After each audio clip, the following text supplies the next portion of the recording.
Una familia originaria de Quiché busca repatriar los restos de Giovanni, un joven de 17 años que murió en su intento por migrar a los Estados Unidos. El joven fue víctima de una masacre ocurrida en territorio azteca. Los familiares buscan darle la adecuada sepultura tras una equivocación que se dio hace 13 años atrás. Esdras Las nos presenta la siguiente nota.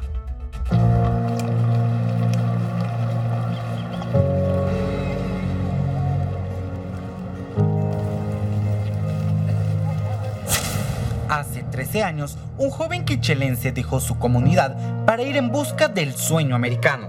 Lleno de sueños e ilusiones, Giovanni emprendió la travesía a sus 17 años, sin imaginar que su odisea continuaría aún después de su muerte. Cuando llegó a San Fernando, Tamaulipas, México, el grupo criminal de los Zetas lo secuestró, lo torturó y lo asesinó, para luego abandonar su cadáver en una fosa común. Con la muerte de Giovanni, la historia y el suplicio no terminó. La historia corrió como pólvora y de inmediato realizaron las gestiones para la repatriación del cuerpo, mismo que fue encontrado junto a más de 196 osamentas. Los supuestos restos de Giovanni fueron entregados a la familia. Ellos pensaron que con ello terminaría el calvario. Sin embargo, un año después se darían cuenta que a quien enterraron no era Giovanni. ¿Cómo se dieron cuenta? Peritos argentinos y mexicanos, por medio de una nueva investigación, determinaron que el cadáver de Giovanni continuaba en México y que los restos entregados a la familia eran de otro joven sin identificar. Pude ubicar que el cuerpo que se encontraba allá en un CEMEF, en una morgue de México, pues correspondía a Giovanni. O sea, realmente Giovanni nunca salió de esa morgue. Hubo un intercambio del cuerpo, imaginamos, ¿verdad? Entonces, bueno, pues a través de todo el tema científico, genético, es como ellos logran verificar que efectivamente ahí estaba el cuerpo de Giovanni y que a la familia realmente pues se le hizo entrega de un cuerpo de una persona de quien no se sabe su nacionalidad. Las autoridades mexicanas notificaron en 2015 a la Cancillería guatemalteca sobre el error en la entrega de los restos de Giovanni, pero a la familia se le notificó hasta el 2019. Ante este error y la falta de certeza, ahora han solicitado a la Cancillería de Guatemala y de México asegurarse de repatriar los restos del joven.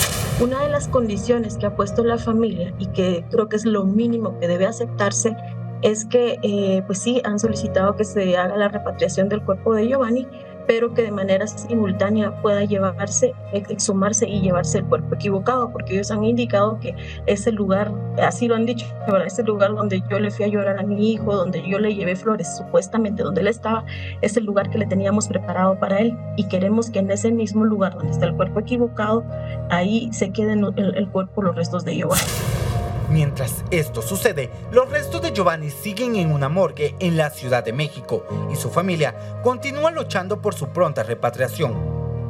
Autoridades mexicanas el pasado abril solicitaron al Ministerio Público de Guatemala realizar la exhumación del otro cuerpo para poder darle la sepultura correspondiente a Giovanni, donde su familia le ha llorado desde 2012. Con imágenes de Emilio Chan, reportó para Impacto Directo, Esdras Las. 14 años han pasado, un sueño americano que se vio frustrado, etapas de duelo que finalmente no se han podido cumplir, ni mucho menos cerrar. Nos acompaña Maciel Carrillo, ella es psicóloga especializada en tanatología, para hablar precisamente de este tema. Maciel, buenas tardes, gracias por estar con nosotros. ¿Cómo la familia ahora logra superar este trago amargo cuando por más de una década han llorado los restos de alguien que no es su familiar?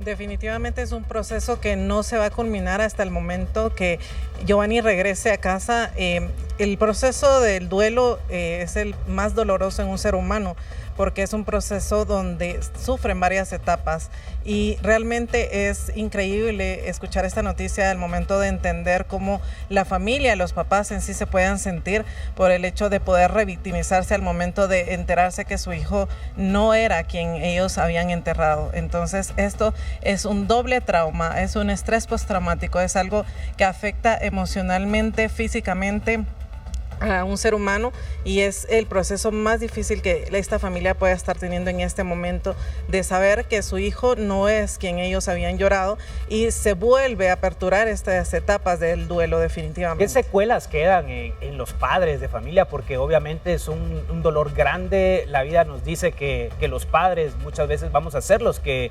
enterramos, que los hijos van a enterrar a los padres y no a la inversa, pero acá esto obviamente ha generado mucho dolor y un desgaste innecesario para ellos. Efectivamente, no hay título en sí para determinar el duelo de un hijo, ¿verdad? Cuando fallece un acompañante, te quedas viudo, pero en sí no hay término, porque esto es algo que no es usual en un ser humano.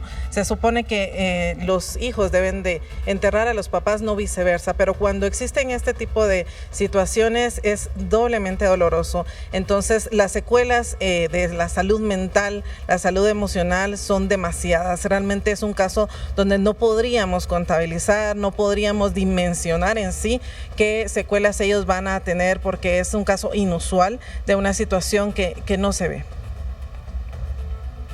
Buenas tardes, Maciel, muchas gracias por acompañarnos. A mí me causa duda, lamentable de hecho lo que sucedió, pero no es una historia única.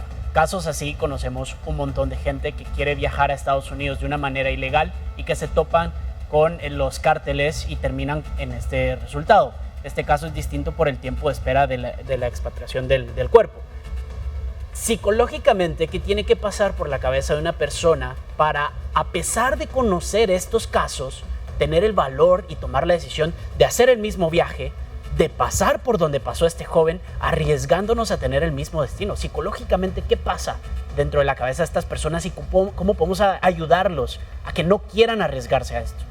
Lo que sucede es que es un sentimiento donde es imposible detenerlo, porque es su hijo el del que están hablando, efectivamente. Entonces no podemos detenerlos para que pasen el proceso, porque la misma zozobra, el mismo impacto que causó la noticia en el hecho de saber que yo no lloré a mi hijo, que yo no enterré a mi hijo, es el que me motiva, es ese impulso, es ese instinto que me hace a mí regresar a tener a vivir esa situación, a revictimizarme para volver a vivir esto, pero de modo que ahora sí voy a enterrar yo a mi hijo. Entonces es un caso que no está determinado en procesos o en intervenciones en la psicología, porque es un caso inusual. Si bien es cierto, son casos que vemos diariamente, pero no vemos que enterramos a una persona, ¿verdad?, que no era el cuerpo ya años atrás. Entonces volvemos a tocar esa herida, volvemos a vivir ese mismo proceso del duelo, ¿verdad?, de la velación y todo. Entonces es difícil determinar un proceso como tal establecido para que podamos ayudar a las personas. Sin embargo, lo único que puede hacerse es hacer la voluntad de ellos, acompañarlos en el proceso, no limitando, sino acertando las decisiones que ellos puedan tomar. Buenas tardes, licenciada. Hablando sobre el proceso, ¿qué consejo le podría dar a la familia de Giovanni o a las familias que se encuentren en un caso similar para poder lidiar con ese proceso de duelo que está, por así decirlo, abierto aún y que no ha podido ser cerrado debido a las circunstancias del caso?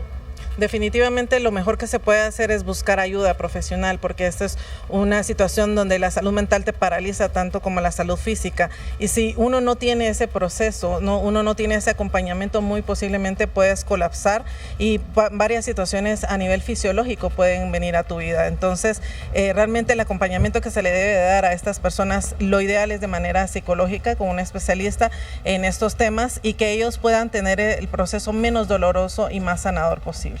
Maciel, pensaba ahora con toda esta información que ha surgido alrededor del caso que difícilmente la familia pueda llorar, la familia no va a creer que ahora sí tiene los restos de su hijo, de Giovanni. Esto es parte de todo lo que puede ocurrir alrededor del caso. Sí, definitivamente es como que hubo un retroceso, una revictimización. Definitivamente vamos a volver a vivir estas etapas como tal, que son 5 etapas del duelo, que es aproximadamente entre 6 meses a 1 año y medio, lo establecido normalmente, pero ellos van a tener un retroceso porque van a volver a vivir la situación en el momento que traigan a Giovanni, que en el momento que vuelvan ellos a enterrar a su hijo. Entonces literalmente el proceso se empieza empieza desde cero en ellos. Esta es una situación bastante difícil de comprender y de entender. Entonces ellos van a tener que necesitar un acompañamiento de este tipo, un acompañamiento fuerte, porque no podemos decir ellos no van a llorar, ellos no van a sentir. Simple y sencillamente es entender que las reacciones en los seres humanos son distintas dependiendo de los casos.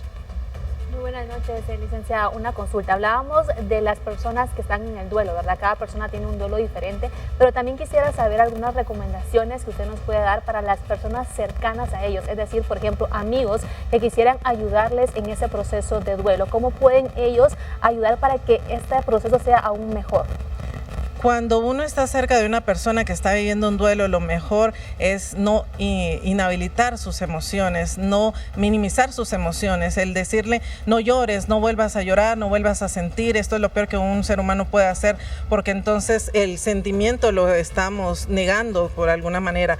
La familia, la compañía cercana, lo único, primero, de manera espiritual, pues orar. Segundo, ofrecer, ¿verdad?, apoyo. Es importante ofrecer soluciones, porque en ese momento el ser humano lo que menos es que tiene soluciones, no tiene forma de pensar alguna para realizar una solución de problemas. Entonces, al momento de yo dar las soluciones y dar las herramientas para que este proceso sea el menos difícil, yo ayudo a la persona de manera significativa. Así que lo más importante es quedar en espera de saber la reacción que los familiares vayan a tener y las necesidades que se vayan a surgir, y en base a eso otorgar las soluciones de problemas.